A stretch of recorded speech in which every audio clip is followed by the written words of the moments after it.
हम जो हिंदू लॉ आज कोर्ट्स में देखते हैं, क्या वो सिर्फ रिलीजियस बुक से आया है या फिर कस्टम्स, जजेस और पार्लियामेंट का भी रोल है?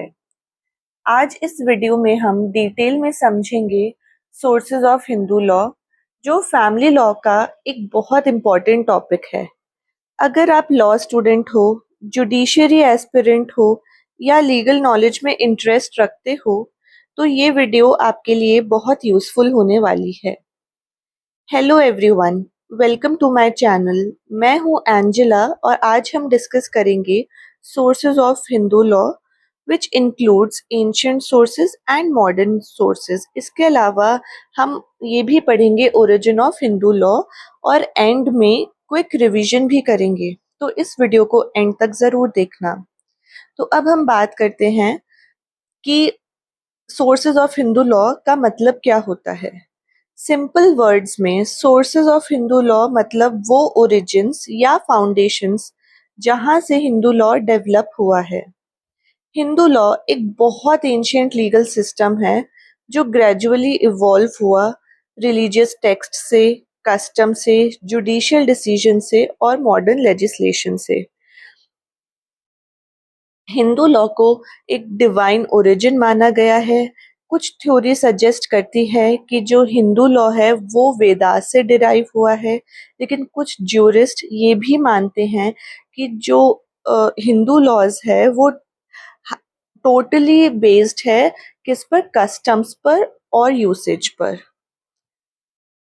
Traditionally sources of Hindu law को दो पार्ट्स में डिवाइड किया जाता है, ancient sources, modern sources. Ancient sources of Hindu law. Ancient sources वो सोर्सेज हैं जो प्राचीन समय से हिंदू लॉ का बेस रहे हैं। There are 4 types of ancient sources: Shruti, Smriti, digest and commentaries, customs. सबसे पहला और हाईएस्ट सोर्स है श्रुति। श्रुति का मीनिंग होता है व्हाट इज हर्ड। इसमें मेनली वेदास इंक्लूड होते हैं। 4 तरह के वेदास होते हैं: ऋग्वेदा, यजुर्वेदा, सामवेदा, अथर्ववेदा। इसके अलावा it includes 18 Upanishads also. Vedas को डिवाइन रेवलेशन माना गया है। ये हिंदू फिलॉसफी, रिलीजन और मॉरल ड्यूटीज का फाउंडेशन है। हिंदू लॉ के प्रिंसिपल्स इनडायरेक्टली वेदास से ही डिराइव हुए हैं। सेकंड इम्पॉर्टेंट सोर्स है स्मृति। स्मृति का मीनिंग होता है what is remembered. Smritis were written by sages to explain and simplify Vedic principles.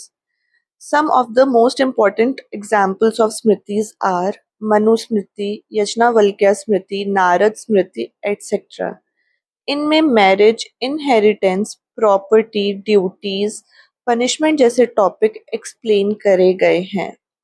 Smriti basically deal करता है सोशल रूल्स, ड्यूटीज और लीगल प्रोसीजर्स के साथ।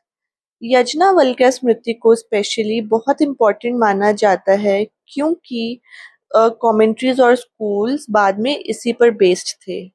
इसके अलावा स्मृति इंक्लूड करती है 2 चीज़ों को, धर्मशास्त्रा को और धर्मसूत्रास को। धर्मशास्त्रास वो होते हैं, वो स्मृतिज होती है जो कि पैराग्राफ फॉर्म में लिखी गई हैं, और धर्मसूत्रास वो स्मृति होती है जो कि पोयम फॉर्म में लिखी गई है। अब हम बात करते हैं डाइजेस्ट एंड कमेंट्रीज की। टाइम के साथ सोसाइटी चेंज हुई तो स्मृतिज को इंटरप्रेट करने की नीड पड़ी, इसलिए डाइजेस्ट एंड कमेंट्रीज डेवलप हुए। ये डेवलप हुए 600 एडी से 1200 एडी के बीच में। ये लीगल एक्सप्लेनेशंस थे जो कि स्कॉलर्स द्वारा लिखे गए थे। सबसे इम्पोर्टेंट इसके अंदर 2 स्कूल्स बने, मिताक्षरा स्कूल और दया भागा स्कूल। इनका डिफरेंस एग्जाम में बहुत इम्पोर्टेंट होता है, इसलिए इनका डिफरेंस मैं अलग से नेक्स्ट वीडियो में एक्सप्लेन करूंगी। अब हम बात करते हैं कस्टम्स की। कस्टम्स भी हिंदू लॉ का एक बहुत ही इम्पोर्टेंट सोर्स है। कस्टम क्या होता है? कस्टम एक ऐसा प्रैक्टिस है जो कि बहुत ही पुराने टाइम से कंटिन्यूअसली फॉलो किया जा रहा है लोगों के द्वारा। Custom means a practice which has been continuously followed by people for a long time. अगर कोई कस्टम एंशियंट हो, कंटिन्यूस फॉलो हो रहा हो, सर्टेन हो, रीजनेबल हो, मॉरल पब्लिक पॉलिसी द्वारा करेक्ट हो, तो कोर्ट्स उसे लीगली रिकॉग्नाइज कर देते हैं। जैसे कि मैं एक एग्जांपल देती हूँ कि कुछ कम्युनिटीज में स्पेशल मैरिज कस्टम्स या इनहेरिटेंस कस्टम्स होता है। In fact, many customs were considered stronger than written text. Customs are collectively to be followed. अब आते हैं मॉडर्न सोर्सेज पर। मॉडर्न हिंदू लॉ का मेजर डेवलपमेंट ब्रिटिश पीरियड और पोस्ट इंडिपेंडेंस इंडिया में हुआ था। Modern sources include justice, equity and good conscience, legislation और precedents. Justice, equity and good conscience का सिंपल मीनिंग है कोर्ट ऐसा डिसीजन दे जो कि फेयर हो, रीजनेबल हो और मॉरली करेक्ट हो। ये प्रिंसिपल तब अप्लाई होता है जब कोई स्पेसिफिक लॉ अवेलेबल ना हो या कस्टम्स और टेक्स्ट क्लियर ना हो।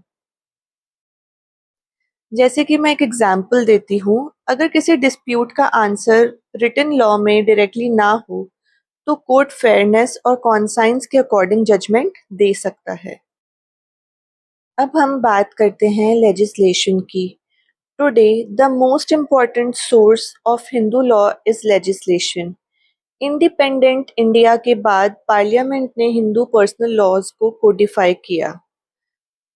Important acts include Hindu Marriage Act 1955, Hindu Succession Act 1956, Hindu Adoption and Maintenance Act 1956, Hindu Minority and Guardianship Act 1956, etc. In legislations का पर्पस था यूनिफॉर्मिटी लाना, आउटडेटेड कस्टम्स को रिमूव करना और विमेन्स राइट को strengthen करना। अब हम बात करते हैं थर्ड पार्ट की, जो कि है प्रेसिडेंट्स, और इनको जुडिशियल प्रेसिडेंट्स भी कहा जाता है। Judicial precedents means court decisions. जब हायर कोर्ट्स किसी लीगल इशू पर जजमेंट देते हैं तो लोअर कोर्ट्स जनरली उस प्रिंसिपल को फॉलो करते हैं। इस डॉक्ट्रीन को कहते हैं doctrine of stare decisis. Indian courts ने हिंदू लॉ को मॉडर्न सोसाइटी के अकॉर्डिंग इंटरप्रेट किया है। एक क्विक ओवरव्यू इम्पोर्टेंट फीचर्स का। Hindu law is one of the oldest legal system. It is deeply connected with religion and customs. It evolved continuously with society. Modern Hindu law is largely codified. Courts and parliament both play major role today. चलिए quickly revise करते हैं। Ancient sources में कौन कौन से 4 parts आते हैं? Shruti, Smriti, commentaries and digest, customs. Modern sources में judicial precedents, legislation, justice, equity and good conscience. ये क्लासिफिकेशंस एग्जाम्स में डायरेक्टली पूछी जाती है। So guys, this was the complete detailed explanation of sources of Hindu law.